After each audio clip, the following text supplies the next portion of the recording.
Olá, seja muito bem-vindo e muito bem-vinda ao canal do Ouse Saber no YouTube. Neste vídeo você vai ver um segmento de uma aula minha do meu curso de Humanística para o Enem. É um segmento de filosofia do direito, você vai aprender pontos bem importantes que podem aparecer na sua prova do Enem. Eu sou Felipe Augusto, autor do Manual de Humanística, publicado na coleção do Dizer o Direito pela editora Juspódio, e eu espero que você goste bastante dessa aula, então fica à vontade. Eu aproveito para te dizer que aqui na descrição do vídeo tem um link para o mapa mental de humanística para você ver ainda mais sobre filosofia do direito, sociologia do direito, ter mais conteúdos do Ouse Saber, que você deve saber é a grande referência em humanística no Brasil. Então, se você quer aprender mais de humanística, o seu lugar é aqui no Ouse Saber. Aproveita o vídeo, eu tenho certeza que você vai gostar. Vamos lá, galera, vamos para o nosso terceiro bloco, e nesse terceiro bloco a gente começa o que há de mais importante na aula de hoje, que é a evolução histórica da justiça na filosofia do direito. Temos um longo caminho aqui pela frente, esse é o coração sensível da nossa aula, e a gente vai fazer um passeio desde a filosofia antiga, e quando a gente fala em filosofia antiga, a gente está falando da Grécia clássica, né? Então, a gente vai voltar lá mais de 2000 anos, né? Muito antes de Jesus, a gente vai voltar para falar da filosofia antiga. E quando a gente fala de filosofia antiga e de Grécia, normalmente a gente fala em Sócrates, Platão e Aristóteles, que são chamados idealistas. Mas, em período paralelo a Sócrates, mas de modo antagonista a ele, destacam-se os sofistas. Então, antes de falar dos idealistas gregos, nós temos que falar dos sofistas. Quem eram os sofistas? Os sofistas, eles não eram uma corrente de pensamento, eles eram um grupo heterogêneo de pensadores. Mas há um ponto que os une. O que os une? A negação a ideias absolutas. Ou seja, trazendo isso para um campo da discussão da justiça, como eu adiantei no bloco anterior, eles eram daquela linha de uma noção relativista de justiça. E o que os une, na verdade, é serem antagonistas aos idealistas. Enquanto Sócrates, Platão e Aristóteles defendiam noções ideais de justiça, de verdade, de igualdade, eles negavam essas ideias absolutas. Os principais nomes, quando a gente fala de sofistas, são Protágoras, Górgias, Pródico, Trasímaco e Crátilo. E eu ainda gosto de dar mais destaque, porque tem uma questão de justiça mais importante, a Protágoras e a Trasímaco. Protágoras é o cara do princípio do homo mensura, o homem é a medida de todas as coisas. Isso é um início de ideia individualista, o ser humano como medida de todas as coisas, né? E Trasímaco, ele, muito diferente de Sócrates, Platão e Aristóteles, ele não vai defender uma ideia de justiça absoluta. Ele vai dizer que justo é o que favorece o poderoso. Ou seja, justo é aquilo que o poderoso, aquele que tem a capacidade de impor a sua visão de mundo, vai dizer que é. Eu acho isso muito importante porque quando a gente lê, por exemplo, Kelsen, quando a gente lê Bobbio, que são autores do positivismo do século XX, da contemporaneidade, eles vão dizer, em outras palavras, isso aqui, ó. Eles vão dizer basicamente que o direito é aquilo que uma ordem de coerção é capaz de impor. É aquilo que a força é capaz de impor. O Bobbio, ele tem um trecho muito claro que se chama, no livro Teoria do Ordenamento Jurídico, um trecho que se chama Direito e Força, que diz que aquele que está preocupado que o direito se reduza a uma questão de força, está preocupado com justiça e não com direito. E justiça e direito não se confundem. Então, aquele que está preocupado que o direito se converta em força, não está preocupado com o direito, está preocupado com justiça. Então, tanto melhor que o mais forte seja o mais justo. É isso que o Bobbio vai dizer. Então, lembra muito essas ideias sofistas. Então, no Manual de Humanística, eu até digo, olha, o pensamento de Trasímaco muitos e muitos séculos depois, vai encontrar amparo muito claro em pensamentos como o pensamento de Kelsen, o pensamento de Bobbio, tá? Então, os sofistas, eles se contrapõem aos idealistas por serem individualistas, subjetivistas e principalmente, muito especialmente, por serem relativistas.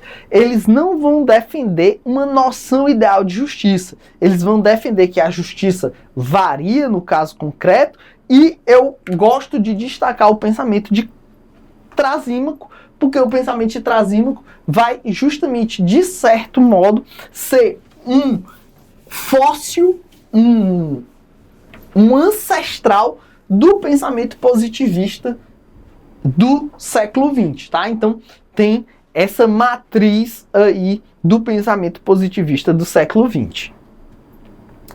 Dito isso, a gente pode passar a falar dos idealistas, que são aqueles três gigantes da história da filosofia: Sócrates, Platão e Aristóteles. Sócrates é o primeiro deles todos, né? O primeiro a dar início a esses idealistas, e esses idealistas, eles têm um ponto em comum. Eles são todos organicistas, além do próprio fato, óbvio, de serem idealistas. Ou seja, ser idealista eu já expliquei bastante, é defender aquele sentido de justiça como um valor absoluto. Existe uma justiça, existe uma verdade que eu posso alcançar por meio do raciocínio filosófico. E o que é ser organicista? A ideia desses três gigantes da filosofia é que o ser humano, ele não consegue se expressar fora da polis, ou seja, fora da cidade, fora do convívio humano.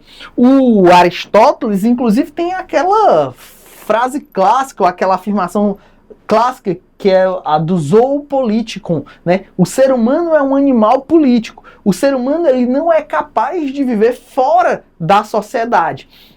O ser humano fora da sociedade ou é um deus ou é um animal, como dizia Aristóteles. Então, os seus conceitos de justiça vão estar muito relacionados ao seu organicismo, a essa compreensão de que o ser humano só alcança sua máxima expressão enquanto tal, enquanto ser humano, dentro da sociedade. O primeiro deles é justamente Sócrates. Existe até uma discussão se Sócrates existiu, se Sócrates era apenas uma personagem dos diálogos de Platão, porque não há registros escritos de Sócrates. O ensinamento socrático era um ensinamento oral, era uma sabedoria oral, né? Ele vivia pelas ruas de Atenas, ensinando a juventude. É de Sócrates aquela famosa história de que ele foi no oráculo e o oráculo disse que ele seria o homem mais sábio da Grécia Antiga. E ele, a partir daí, desenvolveu a ideia que, na verdade, ele só sabia que não sabia. Então, vem daí, né? Ele ensinava a juventude por meio da chamada maiêutica, né? Maiêutica significa o parto das ideias. Era uma homenagem à sua mãe, que era parteira, então ele chamava de maiêutica, que era aquela forma de ensinar perguntando, né? Questionando as pessoas para que elas descobrissem as respostas a partir da sua própria reflexão. E ele ensinava a juventude ateniense por meio desses questionamentos, por meio da dúvida, por meio dessa ideia de que, na verdade, o seu conhecimento era limitado. E o que era justiça para Sócrates? Justiça para Sócrates é cumprir a lei da polis.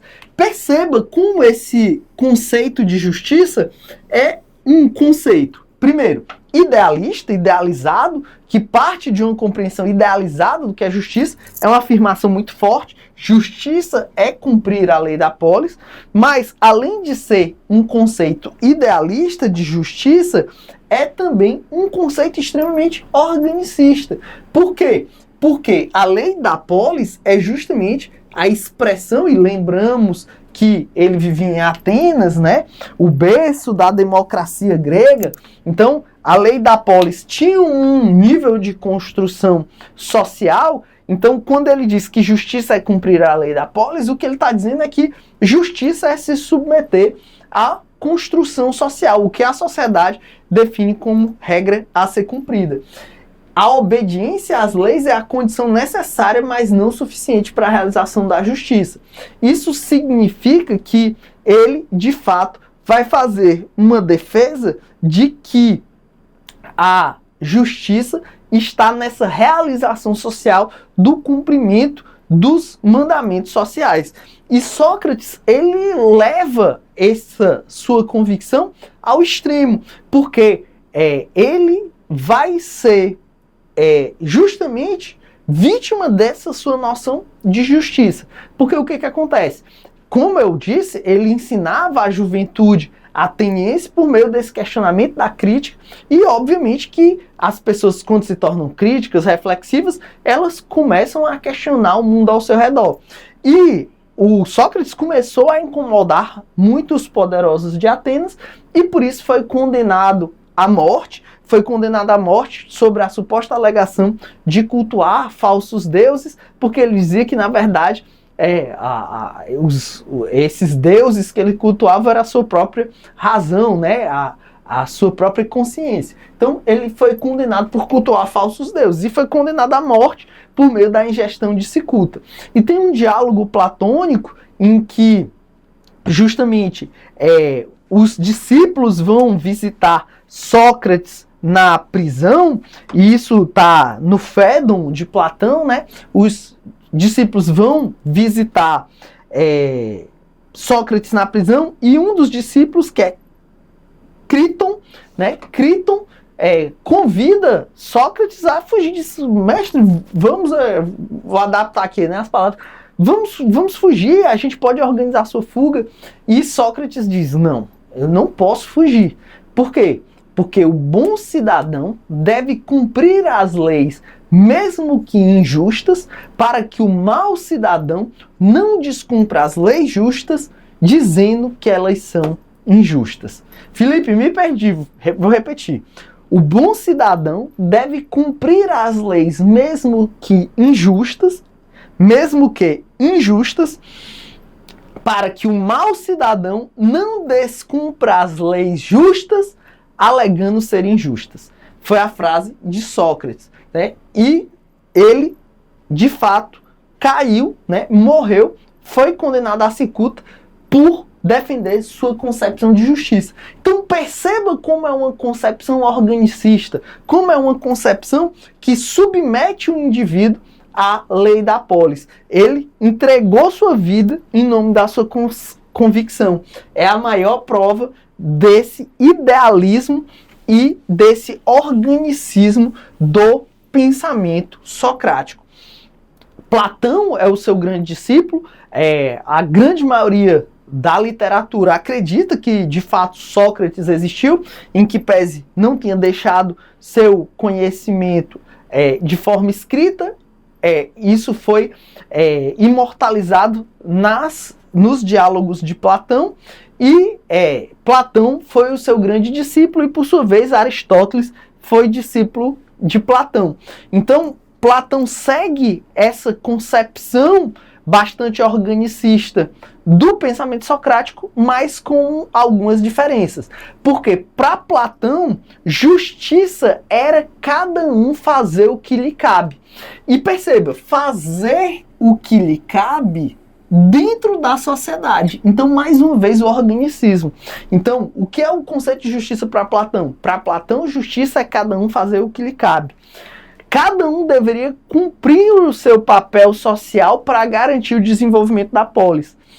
Como ele defendia um formato de sociedade em que havia uma rígida divisão social, o conceito platônico de sociedade é um conceito bastante conservador, tá? Ele dividia a sociedade de forma muito estática entre aqueles que refletem, né, aqueles que são os pensadores e sábios que vão governar a polis, os artífices e artesãos que trabalham e os guerreiros que lutam para proteger a cidade.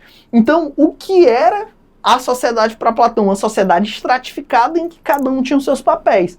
E o que era a justiça? A justiça para Platão era cada um fazer o que lhe cabe. Então é um conceito que é bastante criticável por ser conservador, por ser mantenedor do status quo, por ser muito quadrado esse conceito, né? É um conceito que é baseado num organicismo estamental. Então, um conceito que é muito útil a formas políticas autoritárias e por isso a gente pode criticar. Já um conceito muito mais sofisticado, muito mais inteligente, muito mais analítico de justiça é o conceito do seu discípulo, Aristóteles. Aristóteles ele vai manter o organicismo platônico e socrático, mas ele vai fazer isso de uma forma muito mais sofisticada. Ele mantém o organicismo dos idealistas e, considerando o ser humano como um animal político, ou seja, o zoon político, aquela ideia que eu já expliquei de que ninguém consegue alcançar suas plenas realizações a não ser por meio da sociedade, ele vai defender que a justiça é a virtude que procura resolver o problema da dependência mútua entre as pessoas. Então, como eu disse lá no começo da nossa aula, é uma ideia de justiça como igualdade, como a gente vai ver já já. É uma igualdade justamente porque ele acredita que o problema da sociedade é o problema dessa dependência mútua. O ser humano ele não consegue alcançar sua plena realização a não ser dentro da sociedade e, obviamente, que dentro da sociedade vão ter conflitos, vão ter desigualdades e para manter essa sociedade harmônica é preciso uma justiça para organizar essa sociedade. Então, a justiça é a virtude que procura resolver o problema da dependência mútua entre as pessoas, sobretudo como os recursos limitados devem ser partilhados. Por exemplo, as riquezas, os alimentos, as condições sociais, os cargos dentro do Estado, dentro do governo, que são recursos escassos e finitos e por isso devem ter uma lógica de justiça para ser distribuídas. E aí, obviamente, que ele vai defender bom senso e equilíbrio na divisão desses recursos, nessa harmonia social. É por isso que é famosa a frase de Aristóteles de que a virtude está no meio. A justiça é uma virtude. O pensamento dos idealistas era muito baseado na lógica das virtudes, e a justiça era uma das virtudes ao ser buscada. E tem a frase clássica de que a virtude está no meio, ou seja, para que um indivíduo seja justo, seja virtuoso, ele deve buscar o equilíbrio em suas ações. E a sociedade também deve ser equilibrada. É por isso que é comum se dizer que o conceito de justiça de Aristóteles é um conceito de mesotes. Mesotes é justamente o caminho do meio termo. O caminho do meio é o caminho da virtude, porque nela está o equilíbrio. Então, é por isso que a gente diz que a noção de justiça aristotélica é uma noção que procura resolver a dependência mútua entre as pessoas dentro da sociedade, porque as pessoas só vão alcançar sua plena realização dentro da sociedade, e por meio de um equilíbrio, por meio de uma mesotes, por meio de uma busca de um caminho que se afasta dos excessos, se afasta das concentrações de renda, se afasta do abuso da força, se afasta da fraqueza, porque o ideal é ter um equilíbrio. Então, o sentido de justiça para Aristóteles vai ser um sentido analítico. Ele meio que poderia organizar a sua ideia de justiça de forma analítica, né, como a gente vai já demonstrar. Então, a justiça para Aristóteles, para alcançar esse meio termo, primeiro, ela vai ter que ser analisada em duas perspectivas. A justiça em sentido lato e a justiça em sentido estrito. A justiça em sentido lato também é chamada de justiça universal. E ela é realizada quando o indivíduo cumpre as leis. Então, o que é justiça em sentido lato? É a justiça em abstrato. É a ideia de justiça sem estar diante dos problemas reais. Ou seja, se a gente for pensar abstratamente o que é justiça, Aristóteles dizia, se a gente for pensar abstratamente, sem estar diante dos problemas reais para resolver, a gente pode dizer, justiça é cumprir a lei da polis. Isso é o sentido lato. o sentido abstrato de justiça. Mas o mundo não se realiza no abstrato, né? O mundo é realizado no concreto. E no concreto, as pessoas vão ter conflitos, vão ter problemas humanos para resolver, a sociedade vai ter que resolver problemas como distribuição de renda, vai ter problemas como distribuição de cargos, distribuição de riquezas geradas pelo trabalho de todos. E nesse campo concreto é que vai se realizar a justiça em sentido estrito. A justiça em sentido estrito é a justiça particular, a justiça dos casos concretos e da resolução dos problemas da sociedade. A justiça em particular, por sua vez, vai se dividir em justiça comutativa ou corretiva e justiça distributiva.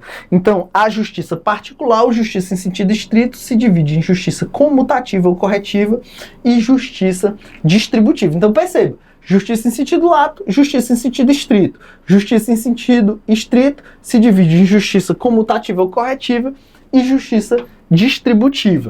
O que é a justiça corretiva ou comutativa? A justiça comutativa ou corretiva é aquela que é típica de problemas humanos particulares. Então, se eu bato no carro de alguém e causo para essa pessoa um dano de R$500, eu tenho que pagar quanto para essa pessoa? Se o dano for de R$500, tenho que pagar R$500. É lógico, você pode dizer hoje em dia, professor, tem lucros cessantes e tal. Tudo bem. Então, se era 1.000, tem que pagar 1.000. Isso é justiça comutativa ou corretiva, né? Atua na relação indivíduos versus indivíduos. E a lógica é uma lógica de igualdade. Perceba, igualdade. Por isso que a gente diz que a noção ou a acepção de justiça de Aristóteles é uma acepção de justiça como igualdade, é a igualdade aritmética. Se eu causo um dano de 100, eu devo restituir 100. Professor, isso só vale para o direito civil? Não, serve também para o direito penal. A pena tem que ser proporcional em sentido aritmético ao dano que eu causei. Então, a justiça comutativa ou corretiva é a justiça do caso concreto, para resolver problemas cíveis e penais concretos. Por outro lado, nós vamos ter a justiça distributiva, que se estabelece na relação social. Dentro da sociedade vão ter desigualdades e a gente tem que encontrar o caminho do meio. Para encontrar esse caminho do meio, as riquezas sociais, as riquezas sociais, os cargos, aquilo que é resultado do trabalho comum, tudo isso tem que ter uma lógica de distributividade para que não hajam excessos, nem pessoas muito abastadas, nem pessoas sem nada, passando fome, porque é preciso encontrar esse equilíbrio. Para isso vai existir a justiça distributiva, que diferente da justiça corretiva ou comutativa, essa aqui é baseada numa lógica de igualdade geométrica.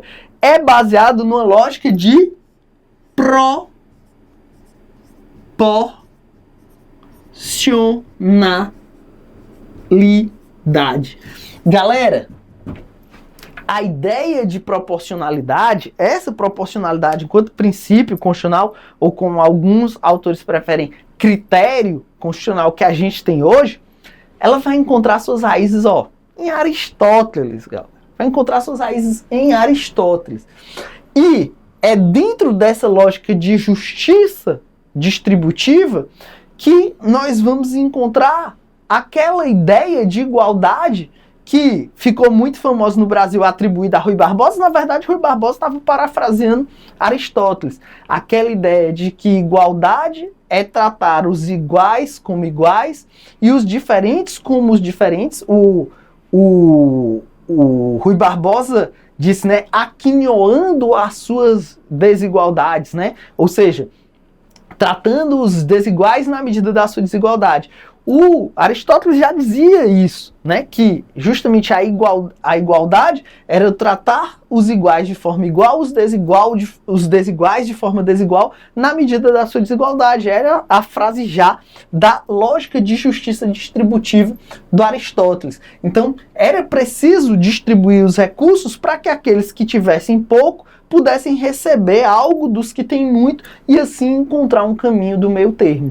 Essa noção de justiça distributiva ela é importantíssima para várias outras noções de justiça que nós vamos ter ao longo da história, como as teorias sociais da justiça, e um rapazinho chamado John Rawls vai se inspirar muitíssimo nessa ideia aristotélica para criar a sua noção de justiça como equidade, que é a noção do liberalismo igualitário na década de 1970, tá? Só que o Aristóteles ele não parava em justiça corretiva ou comutativa e justiça distributiva. Ele dizia que depois de passar por justiça absoluta, justiça em sentido estrito, e depois da justiça estrita por justiça corretiva e justiça distributiva, podia ser que, passando por todo esse caminho, na hora de decidir, ainda ficasse muito desproporcional a solução adotada. E aí ele dizia que era importante, para arrematar a noção de justiça, lapidar a noção de justiça como passando por um pente fino que seria a equidade. Aqui a gente está vendo o primeiro sentido de equidade, porque a equidade vai ter vários sentidos ao longo do estudo da filosofia e da teoria do direito. Aqui é o primeiro sentido de equidade dentro da filosofia do direito, que para ele equidade é uma espécie de corretivo da justiça. Ou seja, se no final, passando por todos esses critérios, o juiz olha e diz assim, rapaz, eu ainda estou achando essa decisão muito discrepante, isso vai causar uma injustiça muito grande a aplicação dessa lei. Cabe ao juiz, né, usar esse bom senso de justiça para adequar. Já teve uma questão, né, todo esse pensamento aristotélico já foi questão de uma prova subjetiva do TJAM em 2013. Mas depois disso já teve uma outra questão que comparava a noção aristotélica de justiça com a famosa régua de Lesbos, né? A ilha de Lesbos era aquela ilha onde só tinha mulheres e por isso vem daí a expressão lésbicas, né? A régua de Lesbos era uma espécie de instrumento da engenharia rudimentar dos pedreiros que você usava e ela se adequava a superfícies redondas, esféricas, para você fazer medições, né? Não era uma régua rígida, ela se adequava. Então, a ideia de equidade como uma régua de Lesbos é a ideia de se adequar a formatos que não foram pensados para aquela determinada situação. Ou seja, uma régua padrão ela não é feita para calcular a circunferência de uma esfera. Da mesma forma como algumas regras jurídicas não são feitas para tratar determinadas situações que acabam tentando ser forçadas a caber dentro dessas regras jurídicas. Então a ideia da equidade é justamente adequar a norma jurídica, adequar determinadas decisões a situações que fogem um pouco da regra. Então essa é a ideia de equidade em Aristóteles. Então vamos ver aqui, eu disse que podia isso ser visto de uma forma analítica, vamos ver se eu consigo mostrar isso aqui para vocês.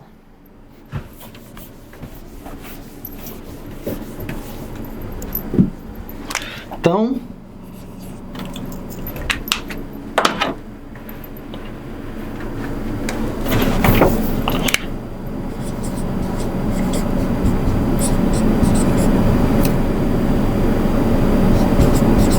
justiça para Aristóteles. Primeiro, ele vai dividir em justiça em sentido lato ou universal e justiça em sentido estrito. A justiça em sentido lato é o quê? Cumprir as leis. Lembra, inclusive, o sentido socrático. E justiça em sentido estrito. Aí pode ser justiça corretiva ou comutativa, né? São sinônimos. E justiça distributiva.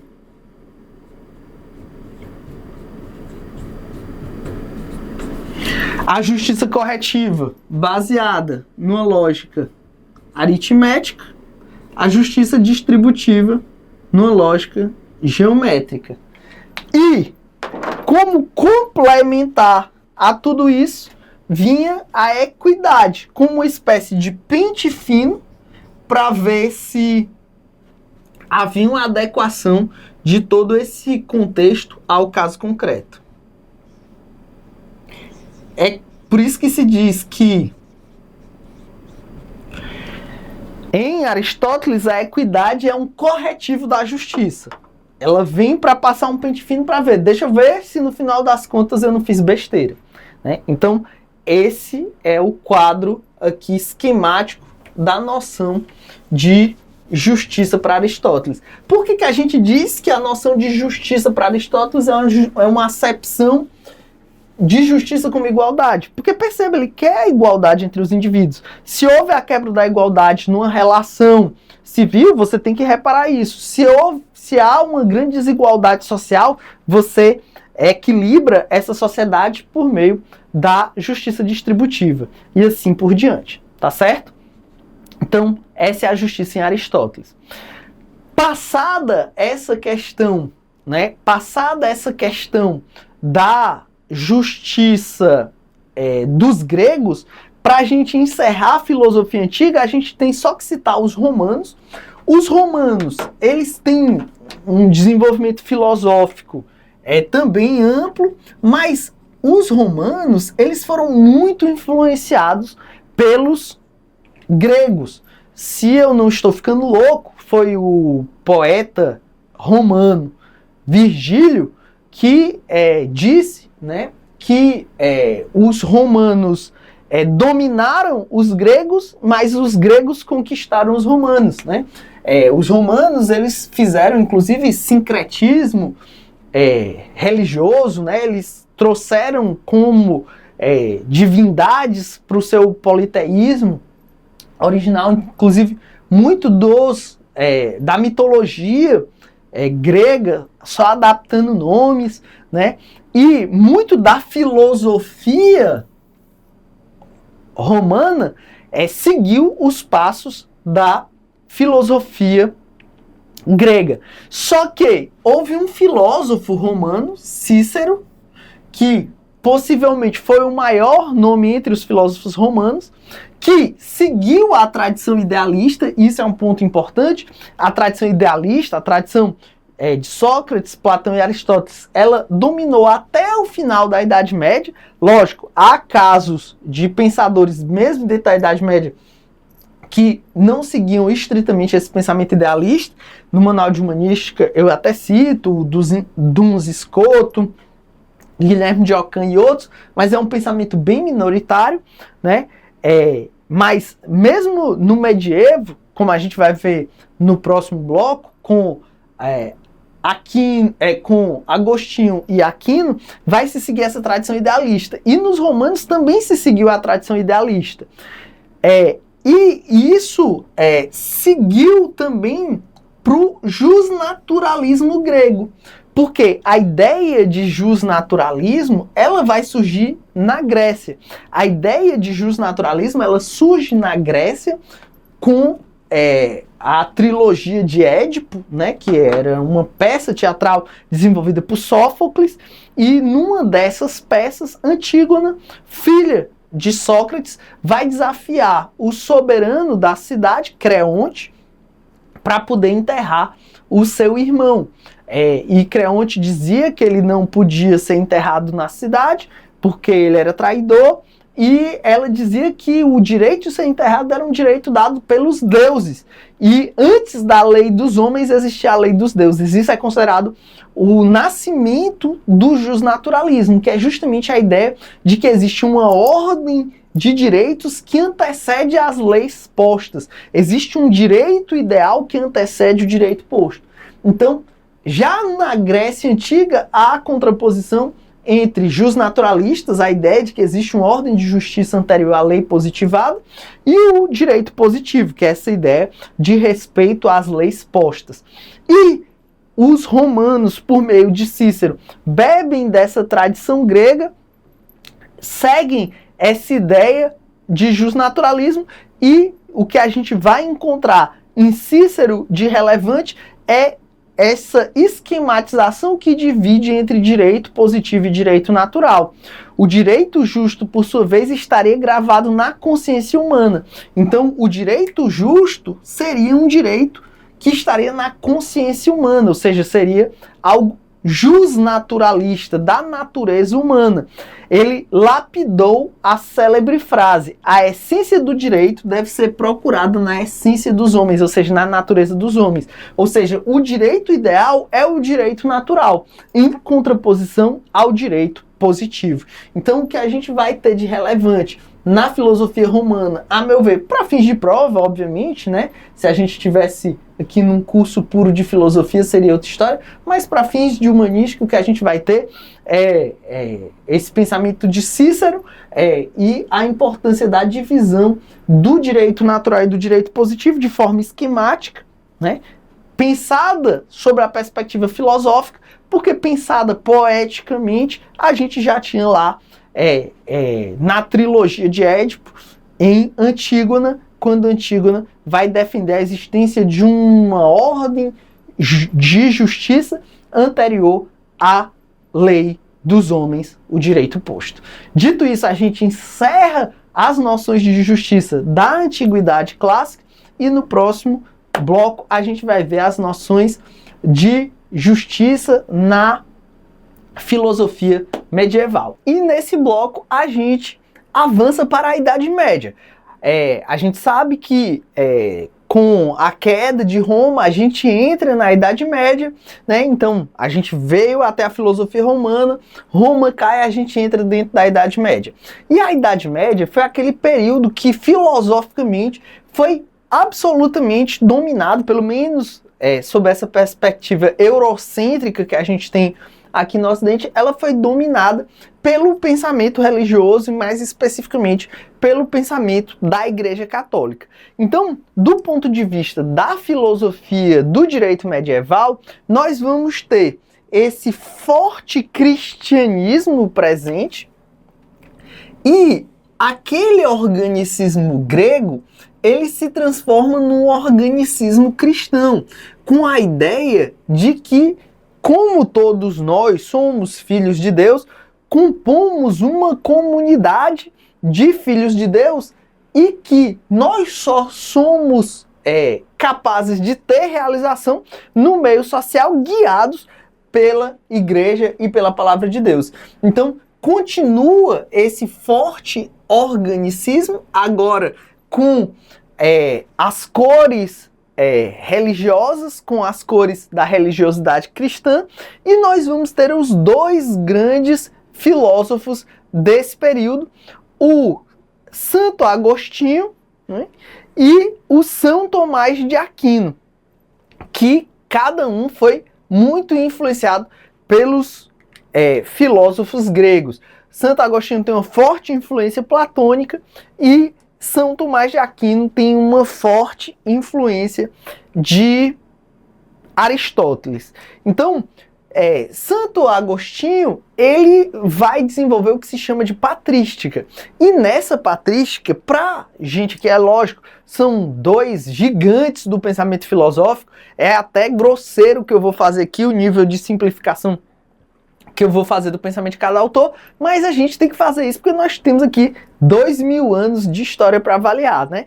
Então, dentro dessa simplificação grosseira que eu vou ter que fazer, Santo Agostinho, ele é o desenvolvedor da patrística. E a patrística, ela, do ponto de vista da filosofia do direito, o que ela traz de mais importante para a gente é que Santo Agostinho, ele vai, no livro Civitas Dei, ele vai dizer que existem duas ordens. A ordem da cidade de Deus e da cidade dos homens. Civitas Dei e a cidade dos homens. E o que isso é importante? Porque ele vai trazer aquela lógica do idealismo platônico. A cidade de Deus é o plano perfeito, é onde as coisas são perfeitas. Lembre-se, na lógica religiosa cristã, nós somos criados à imagem e semelhança de Deus. Só que Deus é o ente perfeito e nós somos a expressão mal acabada, né? Nós somos, lógico, alguns são mais mal acabados que outros, né? Mas nós somos a expressão imperfeita do que é o perfeito. E ele vai trazer essa ideia. Então, na cidade de Deus, nós vamos ter a perfeição. E na cidade dos homens, nós vamos ter a tentativa de reproduzir essa cidade de Deus, mas com as imperfeições humanas. Por que que isso é importante? Porque isso traz dentro de si, obviamente, um justnaturalismo religioso muito forte. Porque onde estaria a justiça perfeita? Na cidade de Deus. E o que existiria aqui no mundo terreno? Uma justiça imperfeita dos homens. E isso se reveste de um justnaturalismo teológico. Por quê? Porque no conflito entre a lei humana e a justiça divina, o que deve prevalecer? Justamente a justiça divina. Então é um nítido justnaturalismo de base teológica, onde as noções de justiça são encontradas na palavra de Deus, é a justiça divina e, obviamente, tendo a igreja como a grande tutora, a grande responsável por conduzir as pessoas para essa justiça divina. Então, num conflito entre a lei de Deus e a lei humana, obviamente, deve prevalecer a lei divina. Já São Tomás de Aquino, do ponto de vista da noção de direito e da noção de justiça, ele vai ter uma visão mais sofisticada. O São Tomás de Aquino, ele vai seguir uma tradição e vai ser o principal nome da chamada escolástica, que é essa filosofia que ele desenvolve. A escolástica tem esse nome porque ela é desenvolvida dentro das escolas por meio do chamado debate entre os pensadores. A principal obra de São Tomás de Aquino vai ser a Suma Teológica. E dentro da Suma Teológica, o Tomás de Aquino, ele vai desenvolver, mesmo sendo um pensador religioso, um pensamento justnaturalista de base teológica, ele vai tentar empregar mais racionalidade na sua forma de justificar essa forma de pensar teológica, inclusive de forma semelhante ao que Aristóteles fazia, mas com os contornos próprios. Tomás de Aquino, ele vai dar uma visão, no Tomás de Aquino, há uma visão do indivíduo como reflexo da graça divina. E para ele, o ser humano é visto como a imagem perfeita da razão divina. Então segue aquela lógica do idealismo de que existe um campo ideal e nós vivemos aqui nesse campo de imperfeição que tenta reproduzir esse mundo divino. E aí, ele vai demonstrar que o organicismo cristão é muito presente. E ele deixa isso claro em dois momentos. Na hierarquia dos fins últimos e superiores, ou seja, na busca humana pela transcendência e o aperfeiçoamento buscados na justiça divina, no aperfeiçoamento espiritual, e por meio das finalidades menores que pretende a vida humana, que são as necessidades materiais terrenas que podem ser realizadas por meio do Estado. Então, de uma forma ou de outra, seja nas aspirações divinas, isso só se realiza dentro da comunidade religiosa, e nas aspirações menores, nas aspirações humanas, isso se realiza na comunidade por meio do Estado. E aí, a justiça em Tomás de Aquino vai se expressar por meio das suas 3 leis. Ele vai falar que existem 3 leis. Esse foi um ponto que eu busquei desenvolver muito no Manual de Humanística ao longo dos anos. Foi um dos pontos que eu busquei aprimorar da primeira edição para as edições seguintes, porque isso gera alguma confusão e eu tentei fundamentar muito na própria Suma Teológica. Então foi um estudo mais detido que eu fiz e fui evoluindo ao longo do tempo. Ele vai dividir as leis onde a gente pode encontrar a sua visão de justiça em lei eterna, lei natural e lei divina. Perceba, Santo Agostinho só falava em lei de Deus e lei dos homens. O São Tomás de Aquino vai dividir em lei eterna, lei natural e lei divina. Você deve estar se perguntando qual a diferença entre lei eterna e lei natural. Pois vamos lá. A lei eterna é a lei de Deus, certo? É aquela lei imutável, a lei de Deus que é inalcançável. A lei natural, ela é como se fosse um intermediário entre a lei eterna e a lei humana. Perceba, lei natural, nós estamos falando de um jusnaturalismo teológico. O que é um jusnaturalismo teológico? Um jusnaturalismo baseado em Deus, né?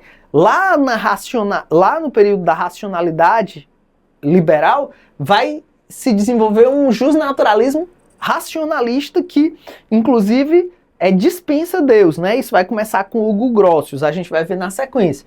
Mas aqui a gente ainda está no auge do justnaturalismo teológico. Vai ter a justiça divina, a lei eterna, vai ter a lei humana, que é a lei positiva, e pro São Tomás de Aquino vai ter uma lei natural, que é uma intermediária entre a lei eterna e a lei humana. A lei humana, a lei posta. A lei natural, ela é alcançável pelo ser humano por meio da razão. Então, palavras do próprio Aquino em Suma Teológica. A lei divina, aquela tratada por Agostinho, parece estar mais próxima da lei eterna, na classificação adotada pelo próprio Aquino, que é una, do que a lei natural, por ser mais elevada a revelação da graça do que o conhecimento da natureza. Ora, a lei natural é a mesma para todos os homens, logo, com maior razão, a lei divina. Isso mostra como ele faz essa divisão entre lei eterna, a lei divina, a lei humana, a lei posta e a lei natural. Então, qual é a lógica do Aquino? Que a lei eterna, a lei divina, ela é inalcançável para o ser humano. Ela é inalcançável. Mas o ser humano, ele consegue pelo menos alcançar a lei natural. E a lei natural, por ser o que ele alcança de mais próximo do divino, deve inspirar as suas decisões. E aí o que acontece? A lei natural é uma participação na lei eterna. É uma forma do ser humano chegar próximo ao que é perfeito da lei eterna. E a razão humana, a priori, não é capaz de alcançar o nível da perfeição do eterno. Então, para o Aquino, a razão humana é capaz, inspirada pelos preceitos da lei natural, de criar sua lei humana. Então, as leis humanas, elas devem ser inspiradas, devem receber o sopro da lei natural, que é o mais próximo que se pode alcançar da lei divina. E qual é o grande X da questão aqui? O grande X da questão aqui é que o grande X da questão aqui é que sempre a lei eterna vai prevalecer, né, num caso de conflito, digamos assim, mas como os seres humanos não podem alcançar o nível da lei eterna, eles devem, num caso de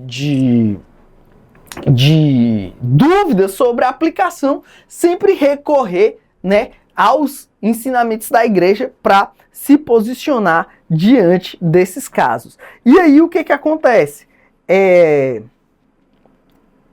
A razão humana, ela vai participar dos ditames da razão divina apenas do seu modo indireto e imperfeito, o que revela a falibilidade humana frente às leis de origem divina, sem prejuízo de dever ser respeitada por todos os seres humanos como a ordem que ordena o bem comum. Ou seja, isso não significa de forma nenhuma para São Tomás de Aquino que ele vá admitir o desrespeito a lei humana, ou que as pessoas possam desrespeitar a lei positiva, porque é a lei positiva que ordena o bem comum, visto que ela foi inspirada pela lei da natureza, ou seja, tem uma justificação da ordem posta por meio da ideia de lei natural, ou seja, em momento nenhum esse pensamento, vamos colocar entre aspas assim, pode ser considerado um pensamento revolucionário que diga que as pessoas podem descumprir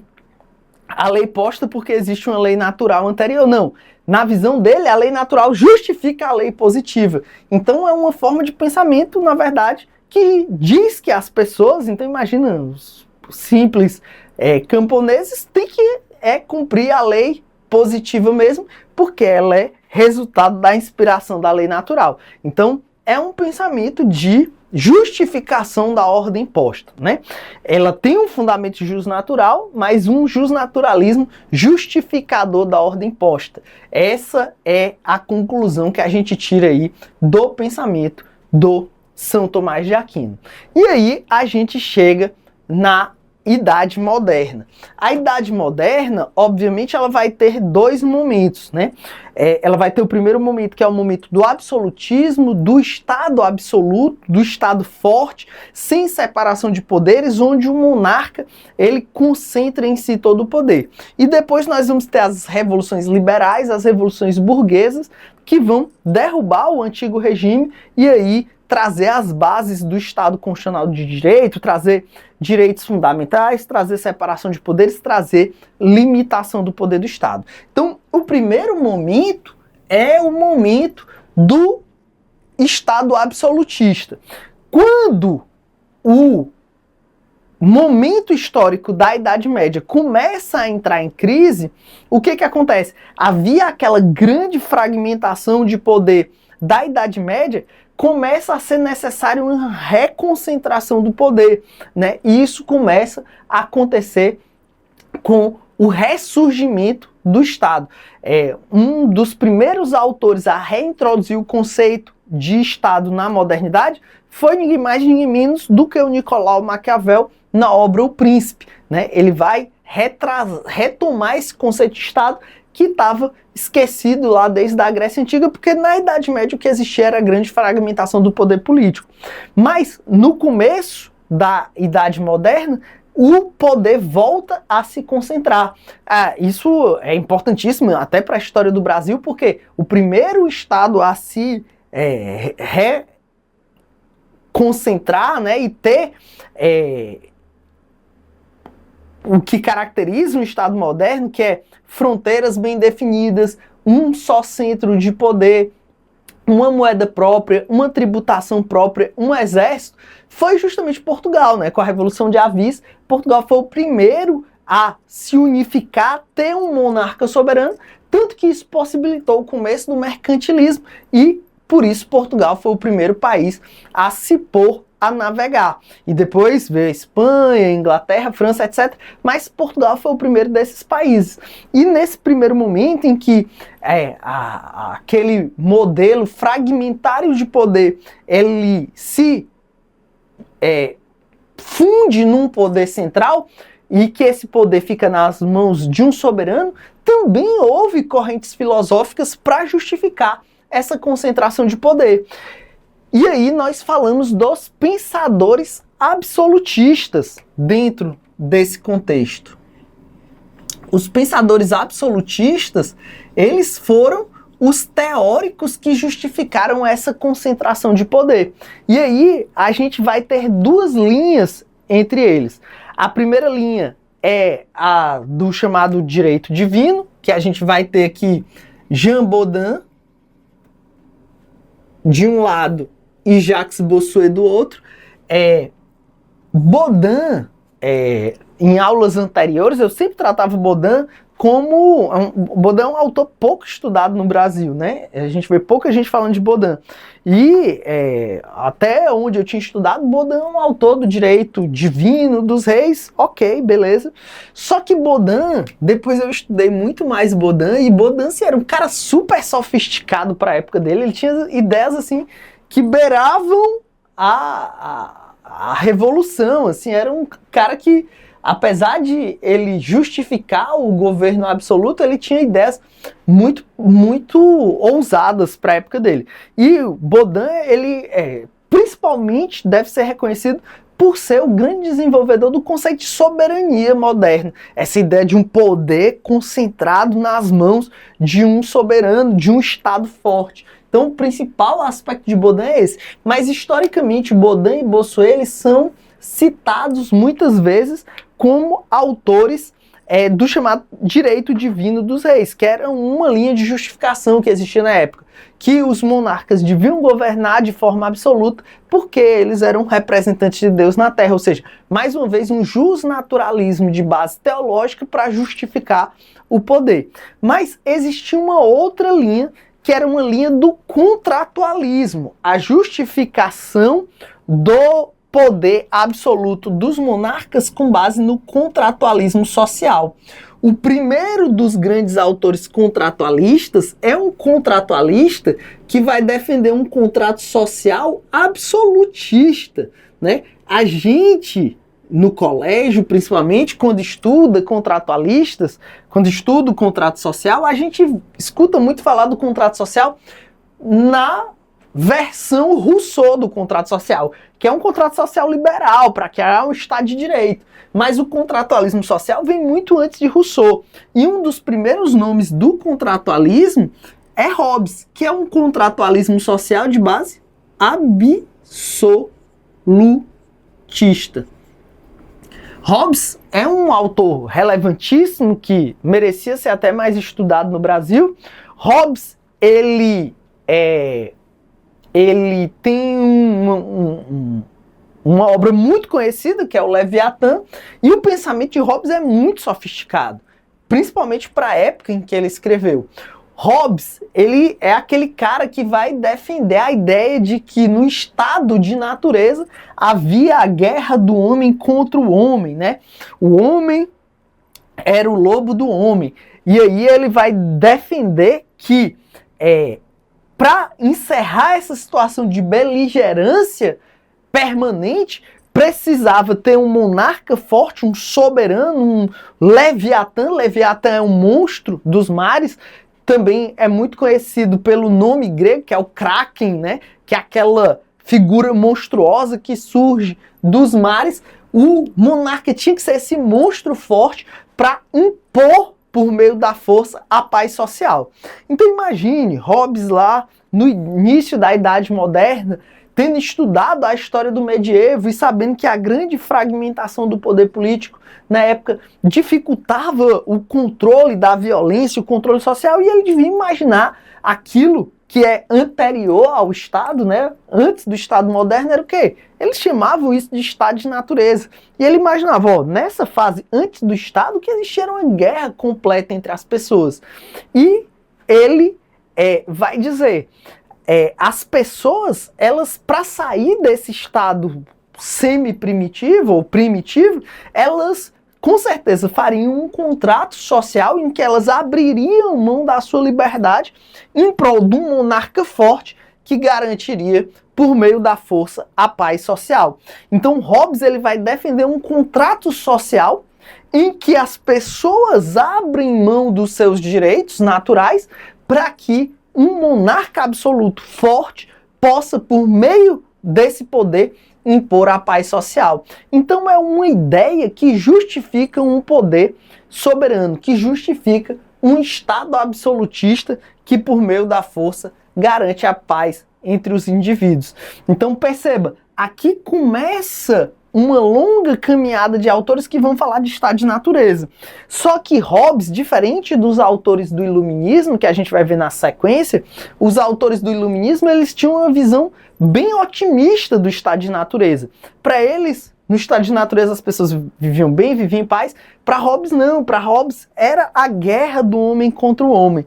Então, era preciso de um contrato social que as pessoas abrissem mão dos seus direitos em prol de um governante forte, absolutista, para impor a paz. E assim surgiu o Estado absolutista. O Estado absolutista teve essas duas linhas de fundamentação principal, os justnaturalistas de um lado, o contratualismo de Hobbes do outro. O contratualismo de Hobbes é o que é mais citado e mais estudado como forma de justificação do Estado absolutista. E aí, esse Estado perdurou por mais de um século, é o chamado Antigo Regime, com essa grande concentração de poder. E como dizia Lord Acton, o poder corrompe e o poder absoluto corrompe absolutamente, né? Sempre os professores, quando vão falar do Estado absolutista, lembram do Luís XIV, o Luís XIV, o Rei Sol, que dizia L'état c'est moi, o Estado sou eu. O Estado era um monarca que concentrava todos os poderes legislativos, judiciários, os poderes administrativos. Tudo estava concentrado no monarca. E o poder que se concentra tende a abusar das prerrogativas que possuem. E aí, obviamente, que esse poder cometeu muitos excessos, né? Esse poder cometeu excessos contra a vida dos seus súditos, contra a propriedade dos seus súditos, e um ponto é muito importante. Essa concentração de poder ela foi muito benéfica também para uma classe, que era a classe burguesa, que começava a se desenvolver. O mercantilismo fomentou o crescimento dessa classe burguesa, e como já disse o grande sábio Luciano Huck, né? Grande sábio Luciano Huck, aquela geração que tem o poder econômico quer ter o poder político, né? Procurem, ele falou essa frase, né? Numa das vezes que ele cogitou ser candidato a presidente. Ele dizia, eu já tenho poder econômico, todo mundo que tem poder econômico quer ter poder político, né? Eu achei interessante que ele falou isso escrachadamente, assim, né? Normalmente as pessoas deixam isso apenas no ar, mas ele falou expressamente. E a classe burguesa, tendo se enriquecido muito às custas desse mercantilismo, queria participar da festa, né? Queria poder participar do poder político. Mas no antigo regime isso não era possível, porque era uma sociedade estamental, uma sociedade que não permitia essas mobilidades, e as pessoas da burguesia normalmente estavam lá naquilo que se chamava o terceiro estado, né? Para pegar a lógica francesa aí, que não é a lógica de toda a Europa, mas é uma lógica bastante didática. E essa classe burguesa desejosa de participar dos processos decisórios políticos, né? E sendo a maior possuidora de riqueza diante de uma nobreza já bastante cambaleante e bastante atrasada, ela começa a promover as revoluções liberais, as revoluções burguesas, para derrubar o modelo de antigo regime. O primeiro país que passou por essa transição do antigo regime absolutista para o Estado liberal foi a Inglaterra de Locke, quando vai começar o chamado Iluminismo. Só que antes da gente falar de Locke, a gente tem que falar de um pensador que pode ser considerado o primeiro dos primeiros iluministas, que foi Hugo Grotius. Grotius, na verdade, ele está nessa fase de transição aí do absolutismo para o iluminismo, mas ele pode sim ser considerado um autor do iluminismo e do iluminismo liberal, né? Hugo Grotius, ele era um autor holandês, na verdade neerlandês, né, que é como chamam ali os Países Baixos. A Holanda é um deles. Os Países Baixos, ele era um neerlandês. Ele viveu a época que um Estado absolutista subjugava o seu povo, que era a Espanha. A Espanha dominava aquela região dos Países Baixos, e Hugo Grotius escreveu justamente contra o absolutismo espanhol, defendendo essa possibilidade do povo se revoltar contra os absolutistas. E dentro do seu pensamento, que é bastante plural, ele escreveu sobre o Estado, defendendo justamente a insurreição contra o Estado absolutista. Ele escreveu sobre a filosofia, defendendo um justnaturalismo racionalista. Ele escreveu sobre variados temas, era um autor bastante plural. Dentro da sua... Ele escreveu sobre direito internacional, é considerado o pai do direito internacional, tá? E ele, dentro do seu projeto de estudo mais filosófico, ele é o pai do chamado justnaturalismo racionalista. Ele defendia que o ser humano era sociável por natureza e que o direito sempre se mostra pela razão, pela racionalidade. Percebe? É o começo do iluminismo mesmo, porque começa a haver um grande apego à razão. E ele vai se perguntar, e como se conhece o direito natural, o direito ideal, o direito perfeito? A priori pelo conhecimento filosófico e a posteriori pela criação comum do povo. E aí ele vai criar o justnaturalismo racionalista quando ele lá por volta do século XV, de forma muito corajosa, diz, porque imagina você falar isso no século XV. Mesmo que Deus não exista, o ser humano tem direitos pelo simples fato de ser humano. Isso é o surgimento do justnaturalismo racionalista. E ele vai defender que o ser humano tem direitos naturais anteriores ao próprio Estado pelo simples fato de ser humano. E que esses direitos naturais são conhecidos pela reflexão filosófica. Isso é explosivo para a época, porque ao dizer o ser humano tem direitos pelo simples fato de ser humano, ele está dizendo, nós temos direito à liberdade pelo simples fato de sermos humanos. E esse direito à liberdade, ele, que é anterior à existência do Estado, ele autoriza que a gente se revolte, por exemplo, contra o Estado absolutista espanhol, que nos oprime.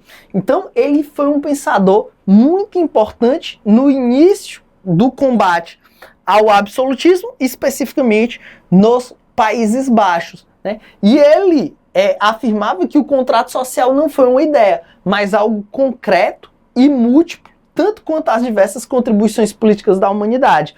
Então, Grotius, ele é importantíssimo por todos esses motivos. Por criar o justnaturalismo de base racional, mesmo que Deus não exista, o ser humano tem direitos naturais. Ele foi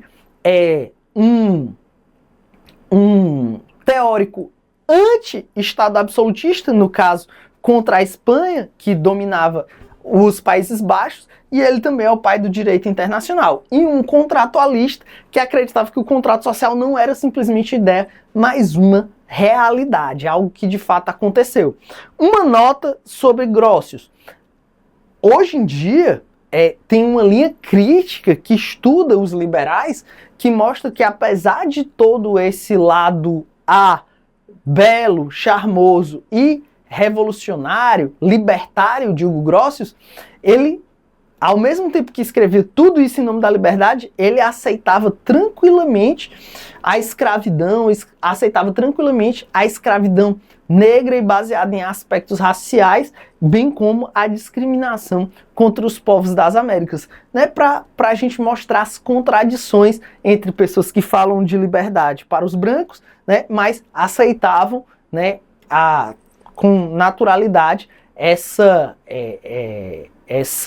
lógica de escravidão contra quem fosse diferente. Aí você pode dizer, Felipe, isso é um pensamento anacrônico. Naquela época era assim, sabe um cara que escreveu contra a escravidão manifestamente, inclusive a escravidão negra nas Américas e na África? O Baudin. O Baudin escreveu contra a escravidão. Então perceba, isso não é tão anacrônico. O Baudin, que é um autor considerado autor do absolutismo, ele escrevia contra a escravidão, para você ver como existem essas exceções. Então, e como a história e a filosofia, por vezes, é contraditória. Então, tem essa crítica, para citar um referencial teórico, o Domênico Losurdo é um que faz a crítica ao Grotius nesse sentido.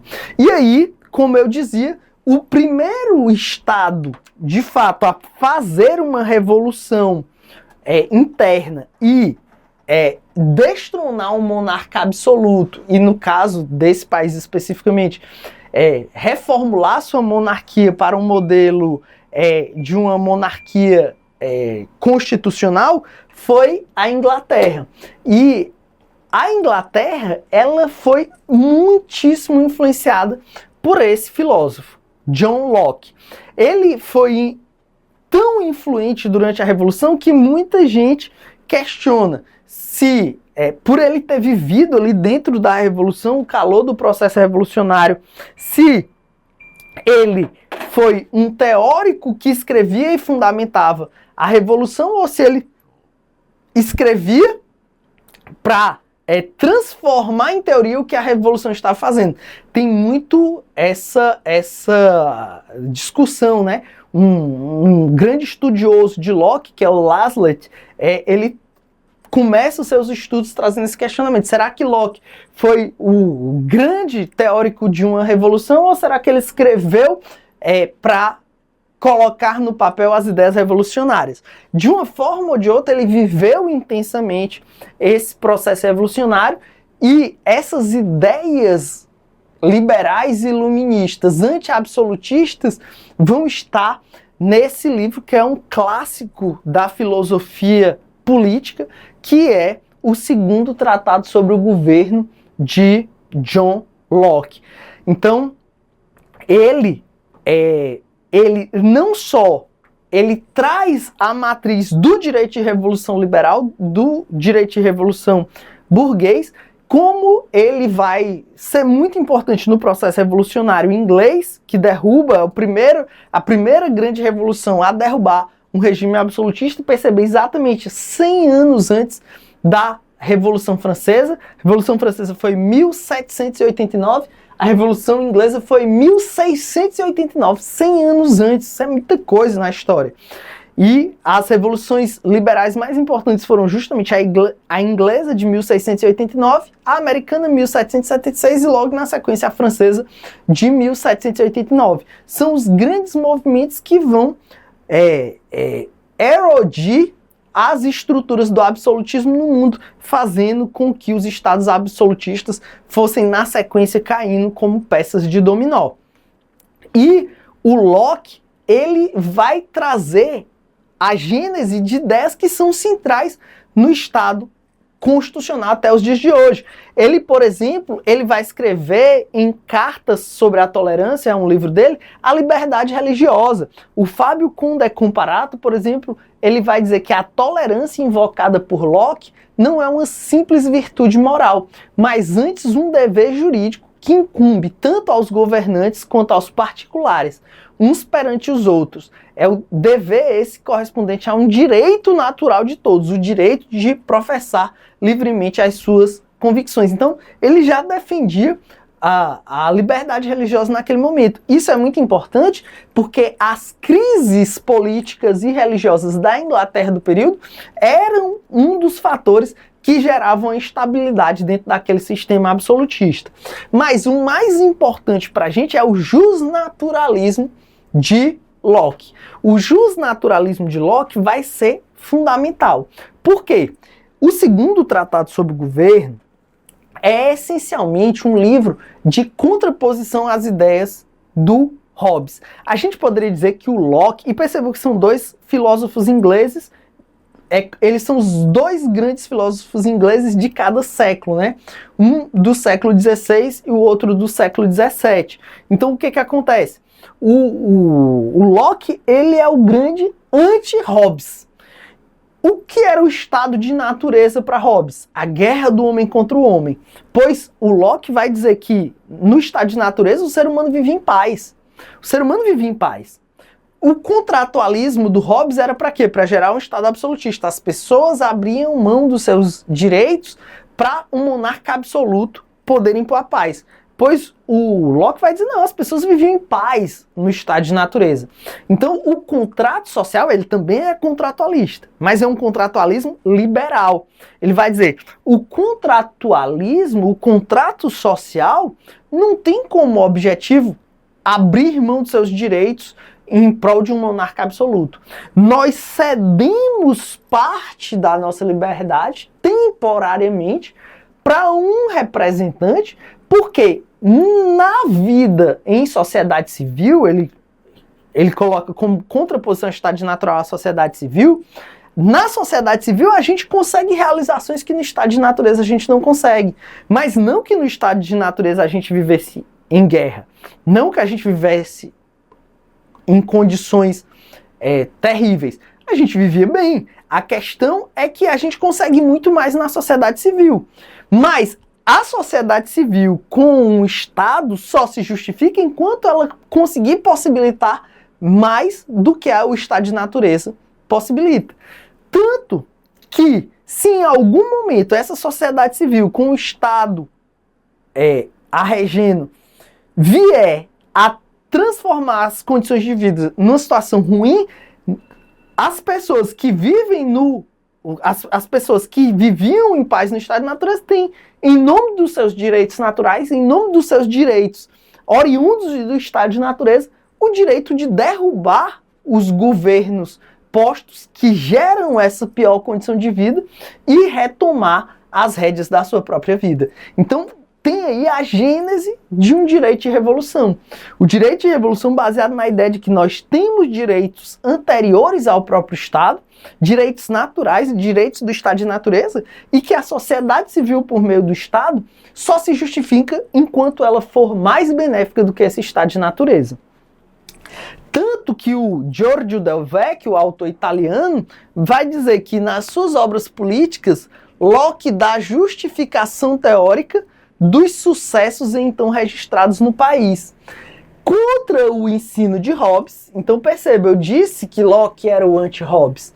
Contra o ensino de Hobbes, o Locke vai sustentar, sobretudo, que o ser humano é naturalmente sociável e afirma ser impossível o estado de natureza sem sociedade. Para o homem, o estado de natureza é já estado de sociedade. Quanto ao bellum omni contra omnes, ou seja, a guerra de todos contra todos, fantasiado por Hobbes, contradiz a realidade. No estado de natureza, como concebido por Locke, o homem tem já certos direitos, os direitos naturais, como, por exemplo, o direito à liberdade pessoal, ao trabalho e à propriedade. A propriedade é um direito muito forte no pensamento hobbesiano. Então, o ser humano tem o direito à propriedade. E se na sociedade civil, no Estado, vier a ser desrespeitado esse direito, o ser humano tem toda a possibilidade de derrubar os governos postos. Então ele vai ser um justificador das revoluções liberais que derrubam o antigo regime. No segundo tratado sobre o governo, ele já defendia separação de poderes, não era separação tripartite. Ele falava em legislativo, em judiciário, em poder federativo e poder de governo. Então era uma divisão quadripartite um pouco diferente, mas ele já falava em separação de poderes. Então perceba que ele é o primeiro dos grandes filósofos do iluminismo e o primeiro a ser o grande teórico de uma revolução liberal. Na sequência a gente vai ter outro grande pensador iluminista, que é ninguém mais, ninguém menos do que dos iluministas ali. Ele está empatado com Kant para mim, com dos melhores filósofos iluministas. Ele tem uma pegada social que nenhum outro tem no iluminismo, que é o Jean-Jacques Rousseau, que é separado no nascimento do Colin Farrell, né? Sempre que eu vejo o Colin Farrell, eu acho ele a reencarnação do Jean-Jacques Rousseau. Se um dia fizerem um filme sobre a vida do Jean-Jacques Rousseau e merecia um filme, eu acho que o Colin Farrell devia ser chamado a interpretar o Jean-Jacques Rousseau. O Jean-Jacques Rousseau, ele vai defender que no estado de natureza o ser humano vivia muito bem, obrigado, em harmonia com o meio ambiente. Tem um livrinho espetacular, eu fiz inclusive uma sequência de posts sobre ele no meu perfil do Instagram, que é o Discurso sobre a Origem da Desigualdade Humana, desse rapaz aqui, Jean-Jacques Rousseau, que ele vai analisar, e ele foi muito inspirado pelos recentes descobrimentos, as recentes descobertas e estudos sobre os indígenas das Américas, e ele gosta muito de usar a figura dos indígenas para mostrar que no estado de natureza o ser humano vivia em paz e harmonia com a natureza. E ele vai defender justamente que no estado de natureza existia liberdade e felicidade, né? E essa ideia do estado de natureza ele vai desenvolver principalmente nesse discurso sobre a origem da desigualdade humana, em que ele tem uma das frases mais geniais da filosofia, que é: o primeiro homem que cercou um pedaço de terra e disse que era seu, criou a desigualdade, né? O primeiro que cercou um pedaço de terra e disse que era seu e criou a lógica de propriedade não sabia a quantidade de mal que geraria para a humanidade, porque a partir dali começaram as desavenças, a partir dali começaram as guerras, e ele diz, antes alguém tivesse dito, tu és um impostor e está nos enganando, porque ali começou a desigualdade entre as pessoas, né? Se alguém escuta uma frase dessa e não sabe quem é o autor, nunca vai imaginar que é um pensador liberal, né? Mas, seguindo essa lógica de uma versão positiva do estado de natureza e também uma versão que ele critica expressamente Hobbes, tá? No discurso sobre a origem da desigualdade, ele critica expressamente Hobbes, porque Hobbes partia de um conceito de que o ser humano era mau por natureza e por isso vivia em guerra. Ele vai dizer que o ser humano, no estado de natureza, ele vive bem em harmonia, e que ele não chega a dizer que o ser humano é bom por natureza. Ele diz que o ser humano ele pode ser bom ou mal por natureza, a depender das circunstâncias que a vida lhe impõe. E aí ele vai dizer que, como no estado de natureza o ser humano vivia bem, de fato existe um contrato social, né? E aí é a outra grande obra pela qual ele é até mais conhecido, que é o Contrato Social, em que ele defende que as pessoas fazem o contrato social para demonstrarem a sua vontade geral, que se expressa por meio da lei. E assim, ele defendia muito fortemente a ideia de uma democracia direta. Então ele é fantástico, tanto pela crítica que ele faz à desigualdade humana, como pela ideia democrática de um contrato social que para ele não era apenas uma ideia, era algo de fato real, e por uma democracia que devia ser a mais direta possível, expressa por meio da vontade geral. O Rousseau, no Contrato Social, ele defende várias vezes que as pessoas tinham que ter essa possibilidade de apresentar realmente a sua vontade. Cada indivíduo deveria votar, realmente. Ele só vai admitir a democracia representativa em um outro livro que se chama Considerações sobre o governo da Polônia, em que ele diz que realmente em estados muito grandes ficaria difícil realizar uma democracia direta e que nesses casos poderiam ser escolhidos representantes. Mas ele deixa claro que isso assim é porque é o jeito, né? Porque é difícil em estados muito grandes, mas que em regra o que deveria existir é a vontade geral por meio do contrato social, por meio da vontade, e ele vai assim ser o primeiro a defender o povo como titular do poder constituinte, porque até então o que existia era a visão de Sieyès da Revolução Francesa de que a nação era a titular do poder constituinte. Rousseau ele foi tão influente na Revolução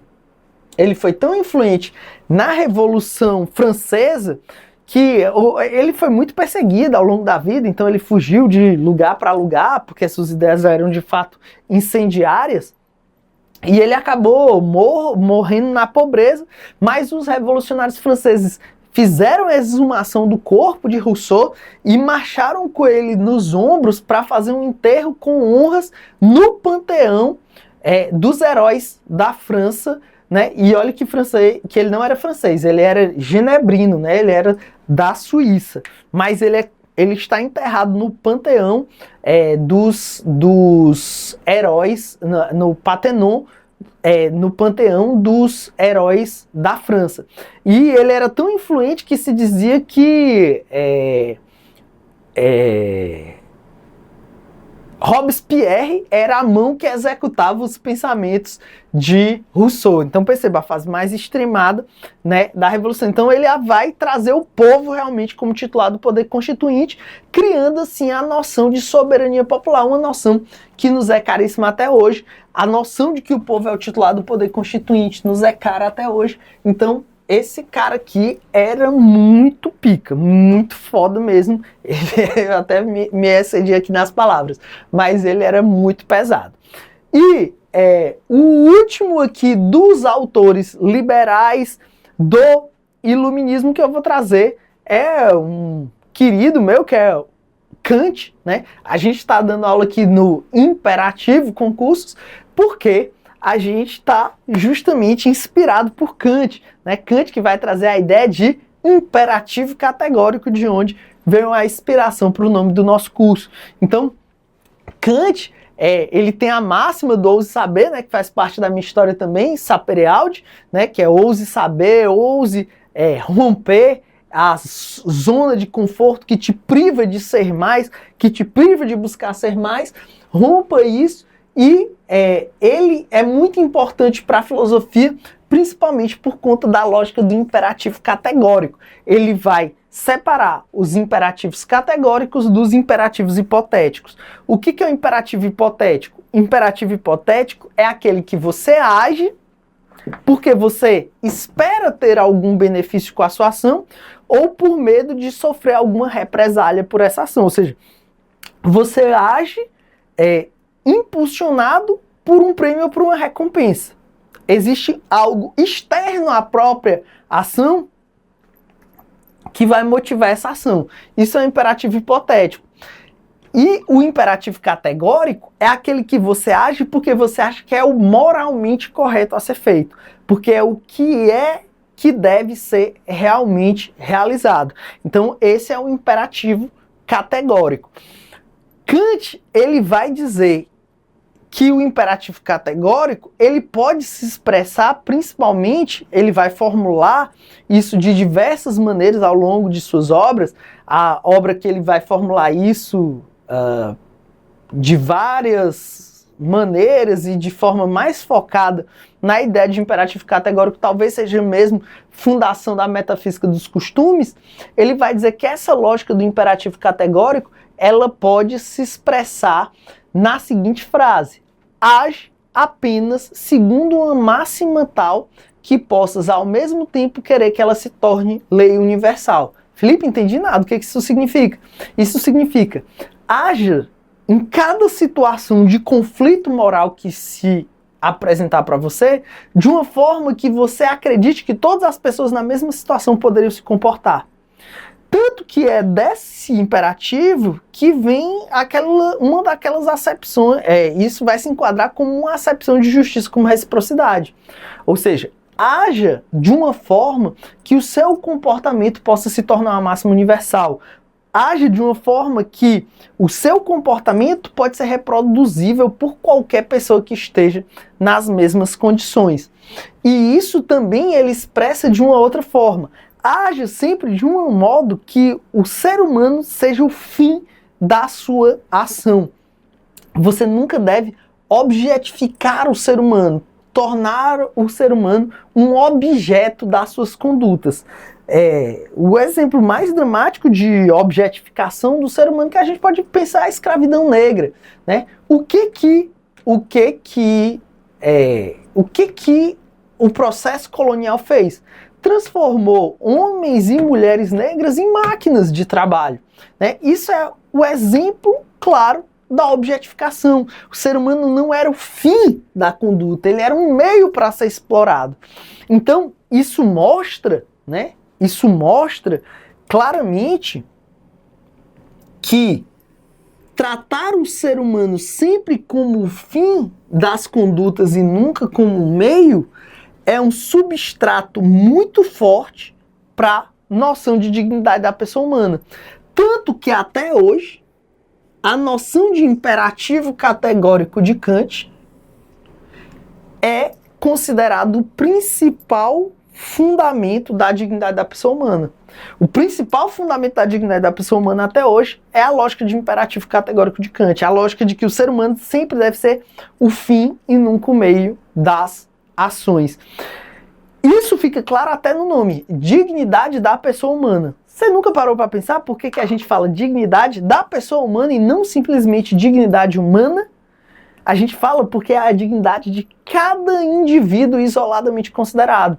Se fosse simplesmente dignidade humana, a gente poderia, por exemplo, aceitar sacrifícios individuais em prol da coletividade, porque a dignidade é humana e não de cada indivíduo. O nome é dignidade da pessoa humana porque cada indivíduo isoladamente considerado, deve ser fim das ações humanas. O que impede que a gente sacrifique pessoas, né, que pessoas sejam usadas como matéria-prima em prol do interesse coletivo. E um outro ponto que é muito importante nessa concepção de justiça kantiana é a prevalência do direito à liberdade.